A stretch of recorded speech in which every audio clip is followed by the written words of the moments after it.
Hello students, स्वागत आप सभी का आपके अपने YouTube channel smart study classes पर। तो आप सभी को पता है कि फिजिक्स की क्लासेस जो है 2022 के लिए हम लोगों ने स्टार्ट कर दी हैं। आज हम बहुत ही ज़्यादा इंपॉर्टेंट टॉपिक डिस्कस करेंगे, तो वीडियो को पूरा देखना, बिल्कुल भी स्किप मत करना। 2022 में 90+4 कराओगे, टेंशन मत लो। तो जो टॉपिक्स आज के बहुत ज़्यादा इंपॉर्टेंट है बच्चा लोग, ठीक है। तो देखो, इससे पहले वाले वीडियो मैंने आपसे पूछा था कि अक्षय स्थिति का दूसरा नाम क्या है और निरक्षीय स्थिति का दूसरा नाम क्या है। तो शायद 2 या 4 बच्चों को कमेंट्स आए थे। तो समझ लो बच्चों, जो अक्षय स्थिति होती है ना, इसको अनुदैर्घ्य स्थिति भी कहा जाता है। क्या? अनुदैर्घ्य स्थिति, ठीक है, याद रखना इन और जो निरक्षीय स्थिति है जो आज कराने वाला हूं, निरक्षीय स्थिति को हम लोग क्या बोलते हैं? अनुप्रस्थ स्थिति। इनका दूसरा नाम है, इस चीज को याद रखना। अक्षय स्थिति को अनुदैर्घ्य स्थिति और निरक्षीय स्थिति को अनुप्रस्थ स्थिति भी बोला जाता है। तो बच्चों, आज हमारी पहली हेडिंग है निरक्षीय स्थिति में, निरक्षीय स्थिति में वैद्युत, ये हमारा बी पॉइंट है, ठीक है। ये पॉइंट हम लोग पहले डिस्कस कर चुके हैं। निरक्षीय स्थिति में वैद्युत द्विध्रुव के कारण, वैद्युत द्विध्रुव के कारण वैद्युत क्षेत्र की तीव्रता, वैद्युत क्षेत्र की तीव्रता, ठीक है बच्चों। ये हमारी हेडिंग है आज की। मैं इसको मिटा देता हूं पहले, जिससे कि थोड़ा सा यहाँ पे स्पेस मिल जाए हम लोगों को, ठीक है। और देखो बच्चों, ये हेडिंग्स बहुत ज़्यादा इंपॉर्टेंट है। आप अगर बोर्ड परीक्षा में 90+ चाहते हो कि हमें 90+ लाना ही लाना है, तो देखो अभी से मेहनत करनी होगी। अगर आप अभी से मेहनत करोगे तभी आप 90+4 कराओगे। कहने से 90+ नहीं आता, ठीक है, करने से आता है। जब आप मेहनत करोगे तभी 90+ आएगा। कह तो हर कोई देता है कि मैं 90+ लेके आऊँगा, बट मेहनत कोई नहीं कर पाता है उसके अकॉर्डिंग, ठीक है। तो अगर आपको 90+ चाहिए तो उसके अकॉर्डिंग आपको मेहनत भी करनी पड़ेगी। आप भी जानते हो, आप भी समझदार हो, ठीक है। कहने से 90+ नहीं आने वाला है, करने से आएगा। तो आप सभी मेहनत करिए तभी 90+ लेकर आओगे, ठीक है। और मेहनत हम लोग कराएंगे। कुछ टाइम वेट कर लीजिए, फिर तो आपको लाइव एंड स्मार्ट क्लास मिलेंगे, वो भी रेगुलर बेसिस पे। बस कुछ टाइम का और वेट करिए।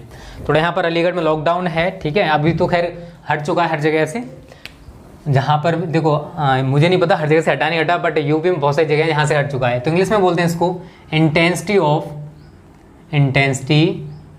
Of electric field due to an electric dipole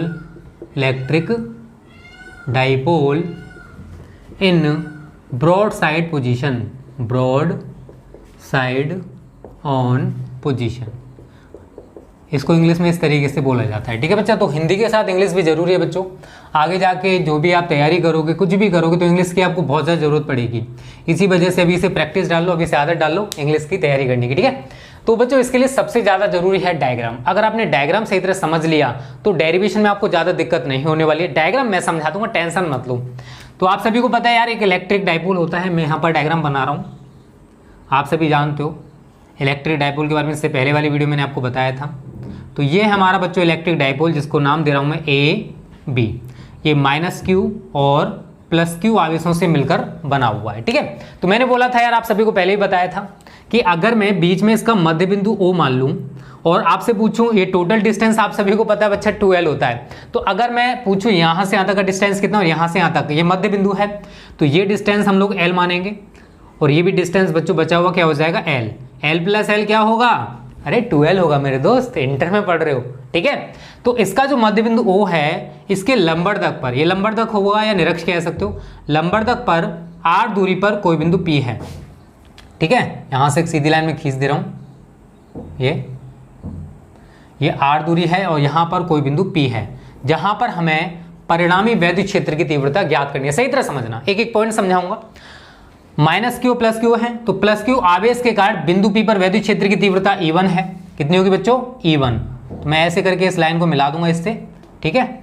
इसको आप इससे मिला दीजिए, मिला दिया। और आप सभी को पता है बच्चा लोग कि +Q आवेश के कारण बिंदु P पर जो वैद्युत क्षेत्र की तीव्रता होगी, उसकी डायरेक्शन क्या होगी? B से P की ओर। तो आप इसी लाइन को आगे बढ़ा दोगे, ये हमारी E1 हो जाएगी। मतलब +Q आवेश के कारण बिंदु P पर वैद्युत क्षेत्र की तीव्रता बच्चा कितनी है? E1 है। क्लियर है ना? दिक्कत तो नहीं, वो तो बता देना, ठीक है। यहां तक समझ में आ रहा होगा। देखो, बहुत ही इजी कॉन्सेप्ट है, इजी वे में आप इसको समझ सकते हो। तो देखो, समझने में आपको प्रॉब्लम नहीं होनी चाहिए, ठीक है। यहां तक सभी को समझ में आ रहा होगा। उसके बाद आपको सेम प्रोसेस, माइनस क्यू आवेश के कारण बिंदु पी पर वैद्युत क्षेत्र की तीव्रता निकालोगे। तो आप इस लाइन को इससे मिला दीजिए, और आपको पता है कि माइनस क्यू आवेश के कारण जो वैद्युत क्षेत्र की तीव्रता होती है वो पी से ए की ओर होती है। ठीक है, तो मैं इधर साइड इसको दिखाऊंगा ऐसे करके ये, और सेम जितना डिस्टेंस ये दिखा है ना, मतलब जितनी लंबी ये लाइन खींचे उतनी लंबी ये लाइन खींचे ना, क्योंकि दोनों एक दूसरे के इक्वल होते हैं। तो यहाँ पर बच्चा ये हो गया हमारा E2। यहाँ तक समझ में आ रहा है? अभी तक मैंने कुछ भी नहीं किया। उसके बाद बच्चों देखो, अगर हम देखेंगे तो हमारा एक समकोण त्रिभुज बन चुका है। क्या है ये? चाहे ये ले लो चाहे ये ले लो, तो ये हमारे दो समकोण त्रिभुज आपको दिखाई दे रहे हैं, जिसमें आपको लंब पता है, आधार पता है, लेकिन कर्ण नहीं पता है। तो कर्ण के लिए बच्चा क्या करोगे? आप सभी को पाइथागोरस में पता होगी, कर्ण का स्क्वायर बराबर आधार का स्क्वायर प्लस लंब का स्क्वायर। तो आधार का स्क्वायर, आधार आपको क्या दिखाई दे रहा है यहाँ पर? L, तो L स्क्वायर, लंब क्या है बच्चा यहाँ पर? R, तो यहाँ पर क्या हो जाएगा? R square. तो ये हमारा K स्क्वायर है। अगर आपको K निकालना है तो यहाँ से स्क्वायर हटेगा तो इधर अंडर रूट आ जाएगा, तो L square plus R square. अब एक चीज देखोगे यार, दोनों चीजें बिल्कुल सेम है, मतलब डिस्टेंस इधर साइड भी सेम है, सारी चीजें सेम है। तो जितना डिस्टेंस हमारा ये आएगा अंडर रूट के अंदर L square plus R square, तो ये डिस्टेंस भी आपका सेम रहेगा अंडर रूट के अंदर L square plus R square. यहाँ तक किसी को दिक्कत है? अभी तक सब कुछ हमने बेसिक से समझा कि हमने कैसे क्या क्या लिया है बच्चों। तो यहाँ तक आपको कोई भी दिक्कत नहीं होनी चाहिए, आप आसानी से इसको बना सकते हो यार, बहुत ईजी है, टफ नहीं है, बहुत ज्यादा ईजी है। यहां तक समझ में आ गया तो आपको आगे भी कोई परेशानी नहीं होने वाली है। ठीक है, आगे क्या करोगे वो समझिए। देखिए बच्चा, जो आपके E1 और E2 हैं, इनको लंबवत व क्षैतिज घटकों में बांटा गया है। क्या? E1 व E2 को लंबवत व क्षैतिज घटकों में बांटा गया है। E1 का लंबवत घटक है ये वाला, दिखाओगे इधर साइड, ये E1 का लंबवत घटक है E1 sin थीटा, और जो E2 आपको दिखाई दे रहा है इसका लंबवत घटक है बच्चों ये, दोनों को एक दूसरे के इक्वल बनाना है, ये आपका E2 sin थीटा। तो E1 व E2 को किस में बांटा हमने? लंबवत व क्षैतिज घटकों में। E1 का लंबवत घटक E1 sin थीटा है और E2 का लंबवत घटक E2 sin थीटा है। यहां तक समझ में आया? उसके साथ साथ मैंने बोला क्षैतिज घटकों में भी बांटा है, तो क्षैतिज घटक बच्चों ये है, ऐसे करके आप इनके क्षैतिज घटक दिखाओगे। ठीक है, ये तो ये है आपका E1 cos थीटा, और ये है बच्चों आपका E2 cos थीटा। ठीक है, यहां पर ये एंगल आप दिखाओगे थीटा, ये वाला, और ये भी हमारा थीटा है। ठीक है, यहां तक समझ में आ रहा है? कोई भी परेशानी नहीं होनी चाहिए, बहुत ही सिंपल वे में आपको मैं समझाने की कोशिश कर रहा हूं, बताने की कोशिश कर रहा हूं, आप समझ जाओगे यार, टेंशन क्यों लेते हो? अगर मैं इस इतने से पोर्शन को अगर अलग बना के दिखा दूं ना, ये वाला पोर्शन मैं दिखाऊं, तो अभी आपने क्या देखा? ये तो हमारा E1 है, ठीक है, समझना, और इधर साइड बच्चों हमारा ये E2 आया था। ठीक है, E1 का लंबवत घटक हमने दिखाया ऊपर की ओर, तो ये हमारा E1 sin थीटा है, और ये हमारा E2 sin थीटा है। इसके क्षैतिज घटक आप दिखाओगे इधर साइड, तो ये इसका E1 cos थीटा है, और आगे और दिखाओगे तो ये हमारा E2 cos थीटा हो गया। ठीक है बच्चों, तो ये डायग्राम आप अलग भी समझ सकते हो। जो मैंने छोटा सा पोर्शन दिखाया है ना, ये मैंने यहाँ पर भी आपको समझा दिया कि कैसे हमने डिवाइडेशन किया है। यहाँ तक समझ में आ रहा होगा? देखो, इससे पहले जो अक्षय स्थिति थी उसमें इतना कुछ नहीं था, आप सभी को भी पता होगा बच्चा, तो वहां पर आपको थोड़ी सी ईजी लग सकता है, बट अगर आपने डायग्राम को समझ लिया कि कैसे हमने क्या क्या किया है, तो इसमें कुछ भी नहीं है, उसी की तरह बिल्कुल सेम प्रोसेस है, सब कुछ सेम है, बस थोड़ा थोड़ा अंतर आएगा यार, अंतर तो रहेगा नहीं तो दोनों चीजें बिल्कुल सेम हो जाएंगी। ठीक है बच्चा, यहां तक समझ में आ रहा है सभी को? अगर आ रहा है तो वीडियो को लाइक कर दो, जिन बच्चों ने वीडियो को लाइक नहीं किया हो, ठीक है, लाइक जरूर कर दिया करो हमारे मोटिवेशन के लिए। ठीक है, बात आती है इसकी थ्योरी कैसे लिखनी है। बहुत सिंपल, देखो ज्यादा रामायण लिखने से कुछ भी नहीं होने वाला है। 2 नंबर का सवाल है, 2 नंबर मिलेगा, अगर आपने डेरिवेशन सही तरह कर रखा है तो 2 नंबर मिलने वाला है। तो बात आती है थ्योरी को आगे लिखना कैसे, समझिए। ये हमारे पास कोई वैद्युत द्विध्रुव ए भी है, और ये किसी ऐसे परावैद्युत माध्यम में रखा हुआ है जिसका परावैद्युतांक K है, मतलब मोम है, कागज है, कांच है, जो हमारे डाई इलेक्ट्रिक मीडियम होते हैं उनमें से किसी एक में रखा हुआ है। ठीक है, उसके बाद सेम प्लस क्यू आवेश के कारण बिंदु P पर वैद्युत क्षेत्र की तीव्रता हमको ज्ञात करनी है, माइनस क्यू आवेश के कारण, या फिर आप कह सकते हो एक वैद्युत द्विध्रुव ए बी किसी परावैद्युत माध्यम में रखा हुआ है, इनसे इसके लंबवर्धक पर, ये इसका लंबवर्धक है, ठीक है, या निरक्ष कह सकते हो, इसके मध्य बिंदु O से लंबवर्धक पर R दूरी पर कोई बिंदु P है जहां पर हमको वैद्युत क्षेत्र की तीव्रता ज्ञात करनी। मतलब यार थ्योरी है, बहुत सिंपल तरीके से बना सकते हो। मैं यहां पर आपको बना के दिखा दे रहा हूं। माना कि एक वैद्युत द्विध्रुव AB, एक वैद्युत द्विध्रुव AB किसी ऐसे परावैद्युत माध्यम में स्थित है, परावैद्युत माध्यम में स्थित है, जिसका परावैद्युतांक, अगर राइटिंग मेरी थोड़ी सी कम समझ में आती तो एडजस्ट कर लिया करो यार, थोड़ा फास्ट लिखना पड़ता है, समझा करिए, ठीक है। जिसका परावैद्युतांक K है, इसके मध्य बिंदु O से, इसके मध्य बिंदु O से लंब अर्धक पर, ठीक है, ये लंब अर्धक पर स्मॉल r दूरी पर कोई बिंदु P है, जहां वैद्युत क्षेत्र की तीव्रता ज्ञात करनी है। बस इतनी सी थ्योरी लिख दो यार, काम चल जाएगा। क्यों टेंशन लेते हो कि हमको पूरी रामायण लिखनी पड़ेगी कि हमारे पास एक वैद्युत द्विध्रुव AB है जो -q+q आवेशों से मिलकर बना हुआ है, जिनके बीच का डिस्टेंस 12 है। ये रामायण लिखने की जरूरत नहीं है यार, ठीक है ना। यहां तक लिख लिया। उसके बाद सेम जैसे हमने वहां पर किया था ना, पहले +q आवेश के कारण बिंदु P पर वैद्युत क्षेत्र की तीव्रता, फिर -q के कारण बिंदु P पर वैद्युत क्षेत्र की तीव्रता, फिर आगे का प्रोसेस हम लोग करने वाले हैं। यहां तक सभी की समझ में आ रहा है। डायग्राम मस्ट है, डायग्राम अगर आप समझ गए तो डेरिवेशन में मेरे दोस्त कुछ नहीं बचा है, ठीक है। तो आगे आपको क्या करना है, +q आवेश के कारण बिंदु P पर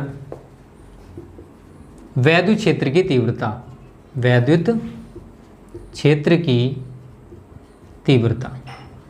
+q आवेश के कारण। देखो आप सभी को मैं बता चुका हूं बच्चा, बिंदु आवेश के कारण किसी बिंदु पर अगर हम वैद्युत क्षेत्र की तीव्रता निकाले तो आपने क्या सूत्र पढ़ा था, E बराबर आप सभी ने पढ़ा था 1/4πε0K Q/r²।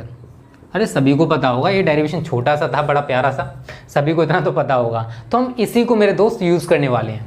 +q आवेश के कारण बिंदु P पर वैद्युत क्षेत्र की तीव्रता कितनी है, E1 है। तो मैं यहां पर क्या लिखूंगा, E1, ठीक है, is equal to 1/4πε0K Q/।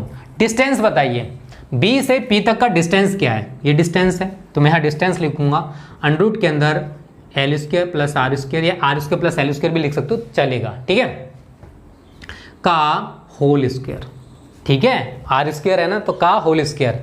तो आगे इसको क्या लिखोगे, 1/4πε0K Q/√ के अंदर, अब √ हट जाएगा, सॉरी √ यहाँ से बिल्कुल हट जाएगा क्योंकि यहाँ स्क्वायर लगा हुआ, तो √ इससे हटा देंगे, क्या बचा, L² + R², ठीक है। इसे आप इक्वेशन में फर्स्ट बना दीजिए। अब डायरेक्शन की बात करूंगा कि दिशा क्या होगी, E1 की, तो दिशा क्या दिखाई दे रही है आपको, दिशा B से P की ओर। अरे दूर जा रहा है ना, तो क्या लिखोगे, दिशा क्या है इसकी, B से P की ओर। किसकी दिशा की बात कर रहा हूं मैं, अरे E1 की दिशा की बात कर रहा हूं, ठीक है, यहां तक समझ में आया। फिर हम इसी तरीके से बच्चा -q आवेश के कारण मैं यहां पर करने वाला हूं, ठीक है, और कहीं स्पेस नहीं बचा है अभी। -q आवेश के कारण बिंदु P पर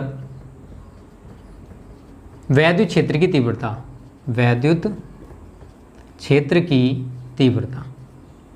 -q आवेश के कारण क्या है बच्चों, वैद्युत क्षेत्र की तीव्रता निकालनी है बिंदु P पर।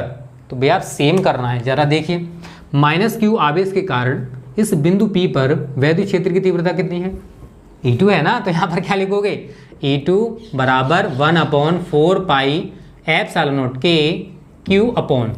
अब जरा डिस्टेंस बताना मेरे दोस्त, A से या -q से P तक का डिस्टेंस क्या है, ये रहा डिस्टेंस। तो √ के अंदर L² + R² का होल स्क्वायर, तो क्या बचा, 1/4πε0K Q/L² + R²। ये हमारी इक्वेशन नंबर 2 हो जाएगी। और डायरेक्शन अगर पूछे तो ब्रैकेट में दिशा, वहां पर दूसरा इक्वेशन है उसी के ब्रैकेट में लिख लेना दिशा। दिशा क्या दिखाई दे रही है आपको, जरा देखिए, P से A की ओर आ रहा है, E2 का डायरेक्शन देखिए क्या है, इधर साइड है ना A की ओर, तो यही आपकी डायरेक्शन हो जाएगी, P से A की ओर। ठीक है बच्चा, तो यहां तक समझ में आ गया। देखो बहुत ही सिंपल सा डेरिवेशन है, कुछ भी नहीं है। थोड़ा सा डायग्राम में बच्चे कंफ्यूज हो जाते हैं कि सर कैसे बनाना है, क्या करना है। कंफ्यूज नहीं होना है, जैसे मैंने बताया ना एक एक पॉइंट, वैसे आप डायग्राम को बनाओगे। थ्योरी भी आपको बनाना सीखना है, और ये चीजें यार बिल्कुल जो हमने अक्षय स्थिति वाला सीखा था ना उसी तरह, बस थोड़ा बहुत चेंज तो होगा यार, सारी चीजें सेम नहीं हो सकती है ना। ठीक है, स्क्रीनशॉट सभी बच्चे ले लीजिए। आगे क्या करना है, कैसे करना है, वो मैं आपको बताने वाला हूं बच्चों। ठीक है, यहां तक सभी की समझ में सब कुछ आ रहा होगा कैसे हम लोग इस डेरिवेशन को कर रहे हैं। ठीक है, तो मैं इसको यहां से मिटा देता हूं।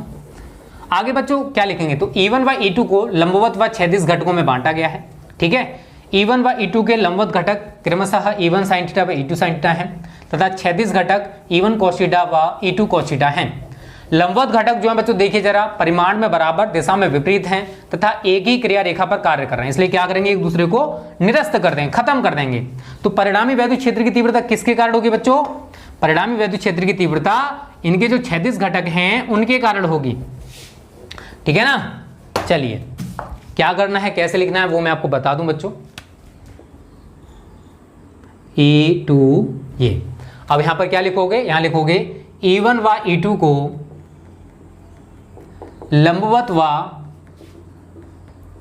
क्षैतिज घटकों में बांटा गया है, क्षैतिज घटकों में बांटा गया है। E1 व E2 के, अब बताइए लंबवत घटक कौन से हैं, E1 व E2 के लंबवत घटक क्रमशः E1 sin थीटा व E2 sin थीटा हैं, तथा क्षैतिज घटक बताइए कौन से हैं, क्षैतिज घटक क्रमशः E1 cos थीटा व E2 cos थीटा हैं। ठीक है, ये तो हमने बता दिया कि कौन कौन से हैं। तो E1 व E2 को हमने लंबवत व क्षैतिज घटकों में बांटा। E1 व E2 के लंबवत घटक क्रमशः E1 sin थीटा व E2 sin थीटा हैं, तथा क्षैतिज घटक E1 cos थीटा व E2 cos थीटा हैं। लंबवत घटक परिमाण में बराबर तथा दिशा में विपरीत हैं, तथा एक ही क्रिया रेखा पर कार्य कर रहे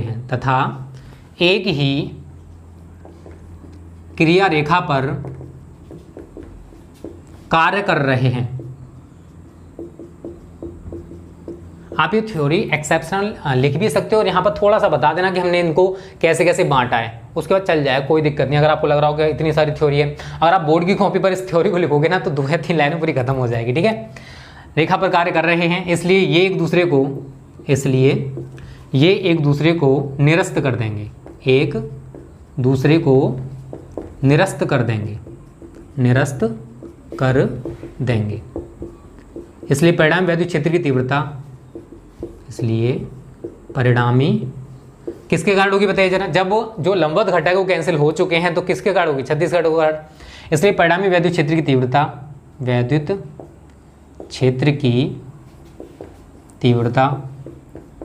क्षैतिज घटकों के कारण होगी,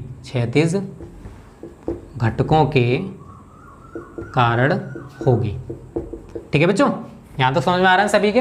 तो ये थ्योरी यार आप देखोगे तो यार इतनी सारी थ्योरी लिखनी पड़ेगी, कुछ नहीं यार, जैसे मैंने बोला वैसे बनाओ ना। E1 व E2 को हमने लंबवत व क्षैतिज घटकों में बांटा, मैंने डायग्राम बनाया था तब भी आपको बताया था। इसके लंबवत घटक क्रमशः E1 sin थीटा व E2 sin थीटा है, तथा क्षैतिज घटक क्रमशः E1 cos थीटा व E2 cos थीटा है।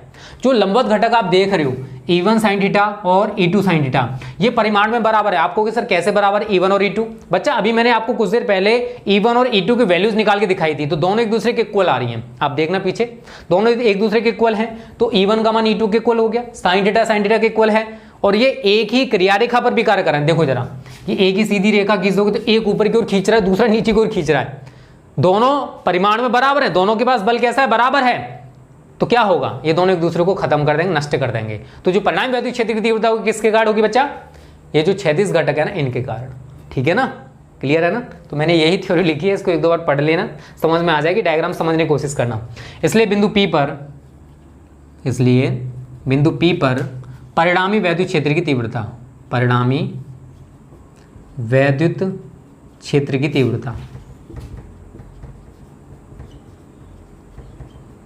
ठीक है बच्चों, तो बिंदु P पर परिणामी वैद्युत क्षेत्र की तीव्रता कैसे ज्ञात करोगे? मैंने बोला है ना, दोनों को जोड़ दो। E बराबर E1 cos theta plus E2 cos theta. ठीक है ना, क्या करना है, जो दोनों क्षैतिज घटक है उनको बच्चा जोड़ देना है।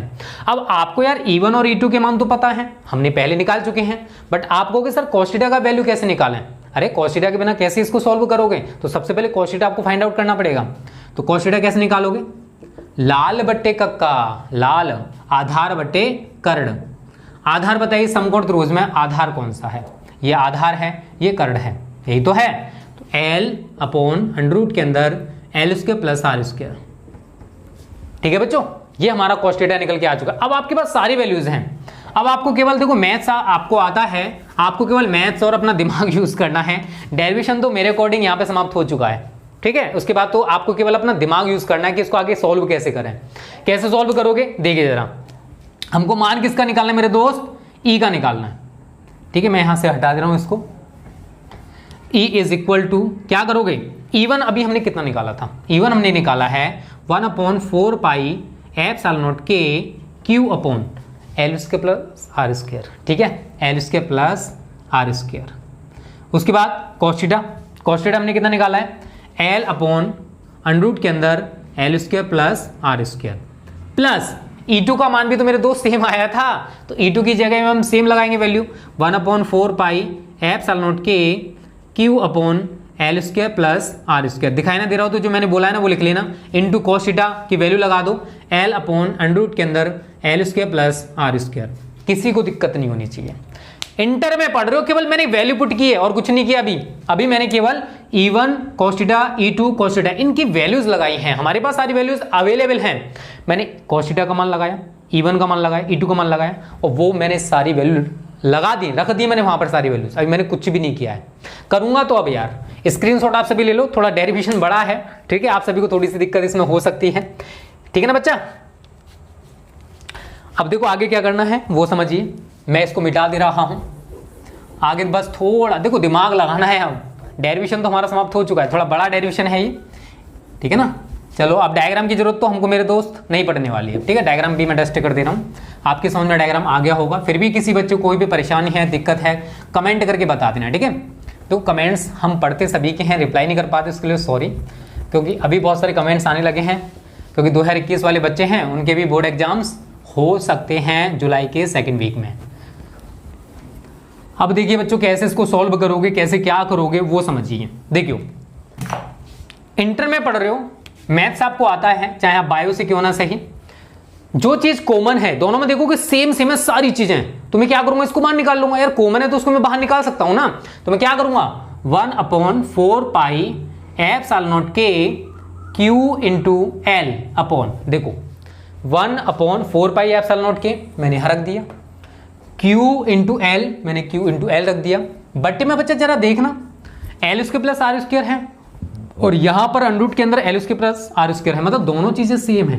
L square plus R square है, इसके ऊपर कितनी पावर होगी 1, और आगे देखोगे तो क्या है, अंडर के अंदर तो L square plus R square है, तो इसके ऊपर कितनी पावर होगी 1/2। अगर दोनों मल्टीपल में हैं, संख्याएं बिल्कुल सेम है, तो आप सभी जानते हो क्या होने वाला आगे।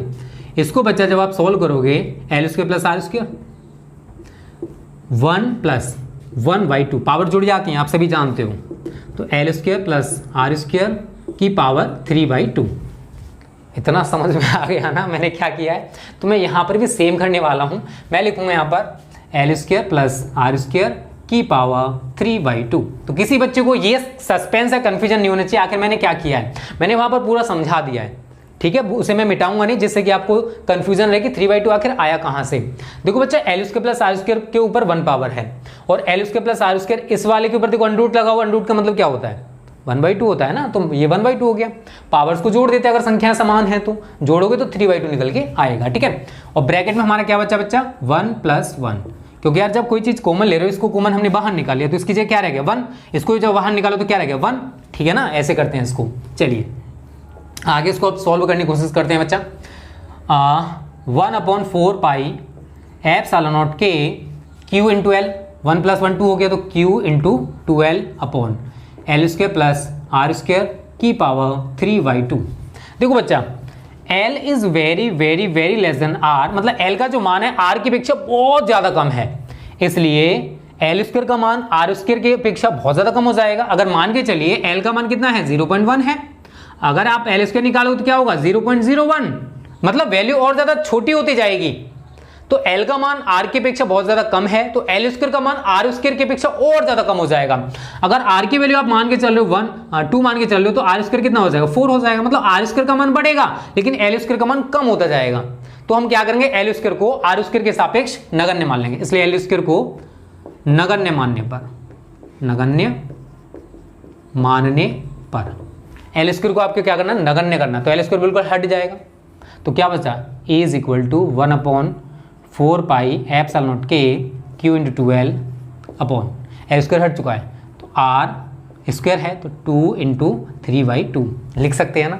अरे यार वो भी तो मल्टीपल में चली जाएगी, तो 2 से 2 कैंसिल हो जाएगा मेरे दोस्त, क्या बचा 1/4 पाई एप्सिलॉन नॉट के Q इंटू 12 अपॉन RQ। देखो अभी मैं इससे पहले वाले वीडियो लेक्चर में मैंने आपको बताया था बच्चा Q इंटू 12 क्या होता है, यहाँ लिखोगे but Q into 12 is equal to होता है P, इसको क्या कहते हैं, इलेक्ट्रिक डाइपोल मूवमेंट, मतलब वैद्युत द्विध्रुव आघूर्ण, क्या कहते हैं, वैद्युत द्विध्रुव आघूर्ण, ठीक है ना। तो मैं इस Q इंटू 12 को हटा दूंगा, इसकी जगह क्या लगा दूंगा P, इसलिए E is equal to 1/4 pi epsilon naught के P अपॉन RQ। एक तो बच्चा ये बना, आप सभी को पता है फॉर एयर एंड वैक्यूम में आप सभी को बता चुका हूँ वायु तथा निर्वात के लिए, for air and vacuum K का वैल्यू कितना होता है, K का वैल्यू कितना होता है 1, K का वैल्यू कितना होता है 1, इसलिए E is equal to 1/4 pi epsilon naught P upon RQ। ठीक है बच्चों, ये क्लियर है, मैं इसको भी मिटा दे रहा हूं यहां से। या आप सभी को पता है 1/4 पाई एप्सिलॉन नॉट किसके इक्वल होता है, मैं आप सभी को पहले ही करा चुका हूं। या E बराबर आप क्या लिखोगे 9 इंटू 10⁹ P अपॉन RQ। इस तरीके से बच्चों ये डेरिवेशन तो हमारा कंप्लीट हो चुका है, और बहुत ही अच्छा डेरिवेशन, थोड़ा सा लॉन्ग है बट यार एडजस्ट करना पड़ेगा, समझना तो पड़ेगा इसको, ठीक है, क्योंकि बिना समझे इसको समझ नहीं सकते हो, समझना आपको ही पड़ेगा। 2-3 बार देखो जो भी टॉपिक्स मैं आपको क्लियर कराता हूँ, क्योंकि आप सभी की डिमांड थी सर वीडियोस को 30 मिनट से ज़्यादा मत करो, क्योंकि अभी हम इतना नहीं पढ़ पा रहे हैं, आप सभी के कहने पर ही वीडियोज़ को इतना छोटा किया गया। लेकिन जैसे ही हम लोग लाइव एंड स्मार्ट क्लास, वहाँ पर थोड़ा सा अट्रैक्शन बना रहेगा, तब अगर हम 1-1 घंटे की वीडियोज़ देंगे ना तो आप पूरी देखोगे, मैं जानता हूँ, ठीक है। तो यहाँ तक तो सबको क्लियर हो गया होगा, छोटी छोटी बातें मैंने आपको बताई, बहुत कुछ मैंने कोशिश की क्लियर करने की। फिर भी अगर आपको कुछ भी सस्पेंस है, कोई भी डाउट है, तो आप हमें कमेंट करके बता सकते हो। तो वीडियो को लाइक और शेयर कर देना। Okay students, thanks for watching this video.